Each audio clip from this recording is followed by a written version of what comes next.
আপনারা জানেন অভিষেক বন্দ্যোপাধ্যায় তিনি জেলা ওয়ারি সাংগঠনিক বৈঠক শুরু করেছেন।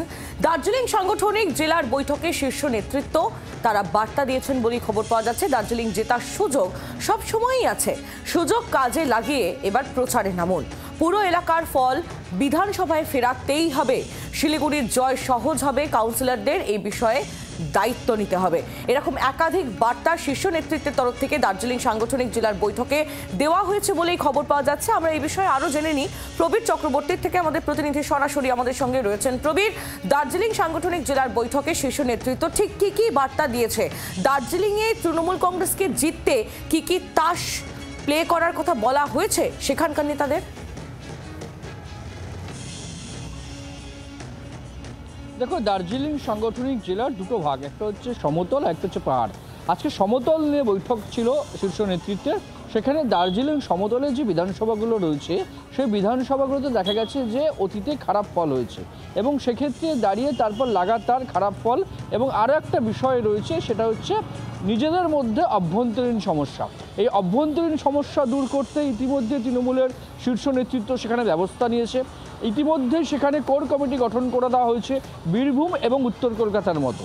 পাশাপাশি দাঁড়িয়ে সামনে বিধানসভা নির্বাচনে এই দার্জিলিংয়ের সমতল অঞ্চলে তৃণমূল কংগ্রেস জিততে মরিয়া। কীভাবে দার্জিলিংয়ের সমতলে তৃণমূল কংগ্রেস ভালো ফল করবে তার দাওয়াই কিন্তু আজকে দেওয়া হয়েছে শীর্ষ নেতৃত্বের তরফে। সেক্ষেত্রে দাঁড়িয়ে কাউন্সিলরদের ভূমিকা, তাদের আরও বেশি করে কাজ করা, মানুষের সঙ্গে যোগাযোগ রাখা, রাজ্য সরকারের প্রকল্পগুলোকে আরও বেশি করে যাতে মানুষের কাছে পৌঁছে দেওয়া যায় সে বিষয়ে জোর দেওয়া, পাড়ায় সমাধান সেই বিষয়ে জোর দেওয়া এবং নিজেদের মধ্যে অভ্যন্তরীণ সমস্যা দূর করা, এই বিভিন্ন বিষয় কিন্তু আজকে নির্দেশ দেওয়া হয়েছে। দার্জিলিংয়ের সমতলে যে সমস্ত নেতৃত্ব এসছিলেন সেক্ষেত্রে দাঁড়িয়ে গৌতম দেব, তৃণমূল কংগ্রেসের পুরনো মুখ উত্তরবঙ্গে, তিনি কিন্তু অত্যন্ত আশাবাদী যে 2026-এ তৃণমূল কংগ্রেস ভালো ফল করবে এবং বিজেপি সেখানে খারাপ ফল করবে উত্তরবঙ্গের ক্ষেত্রে। সেই জায়গায় দাঁড়িয়ে যাতে আগামী দিনে ভালো ফল হয় দার্জিলিং এই সমতলের ক্ষেত্রে একাধিক নির্দেশ কিন্তু আজকে শীর্ষ নেতৃত্বের তরফে দেওয়া হয়েছে বলে জানা যাচ্ছে। একেবারেই প্রবীর, তুমি আমাদের সঙ্গে থাকো। আর শুধুমাত্র দার্জিলিং নয়, নজরে রয়েছে শুভেন্দু অধিকারীর জেলা কাঁথি নিয়ে আজ সাংগঠনিক বৈঠক ছিল। শুভেন্দু অধিকারীর জেলা সভাধিপতি উত্তম বারিক এবং বিধায়ক অখিল গিরির দ্বন্দ্বে জেরবার শাসক শিবির। সেখান থেকে পুনরুদ্ধারের জন্য, জেলা পুনরুদ্ধারের জন্য ঠিক কি বার্তা দেওয়া হয়েছে শাসক দলের তরফ থেকে, শীর্ষ নেতৃত্বের তরফ থেকে? প্রবীর চক্রবর্তী আমাদের প্রতিনিধি সরাসরি আমাদের সঙ্গে রয়েছেন, প্রবীরের কাছ থেকেই জেনে নেব।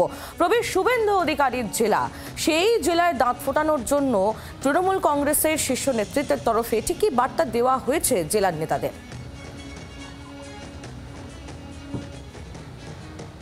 দেখো আহিলি, কাঁথির বৈঠকটা এখনও চলছে, সেই বৈঠক শেষ হয়নি এবং কাঁথিতে কিন্তু অনেক রকম বিষয় রয়েছে তৃণমূল কংগ্রেসের কাছে। একদিকে হচ্ছে অধিকারী পরিবারের সঙ্গে নিরন্তর লড়াই, সেই জায়গায় দাঁড়িয়ে জিততে মরিয়া তৃণমূল কংগ্রেস।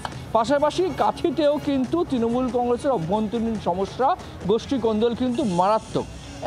এমনই মারাত্মক যে তৃণমূল কংগ্রেসের স্থানীয় নেতৃত্ব তারা অভিযোগ করেছেন 2024 লোকসভা নির্বাচনের পর যে দলে থেকে দলের কাজ করেনি বেশ কিছু নেতা, স্থানীয় নেতা, যার ফলে কাঁথি লোকসভায় হারতে হয়েছে তৃণমূল কংগ্রেসকে এবং ব্যবধানটা ছিল খুব কম।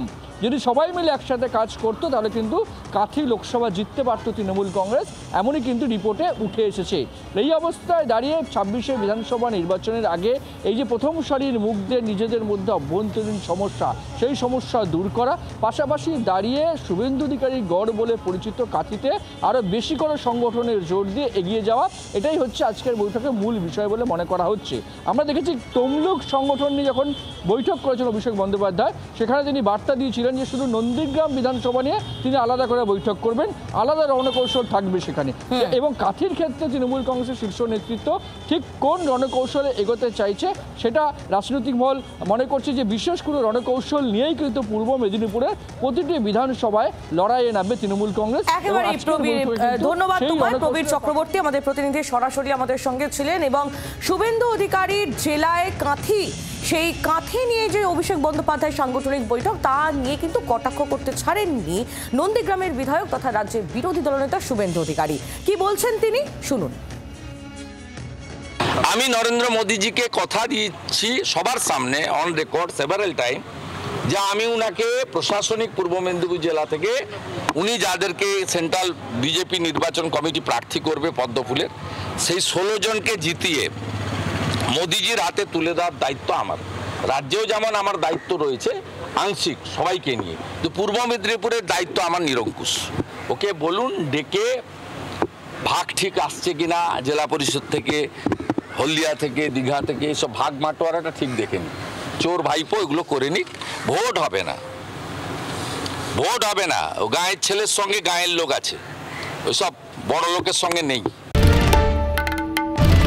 বাংলার আওয়াজ, বাঙালির আবেগ, জি 24 ঘন্টা।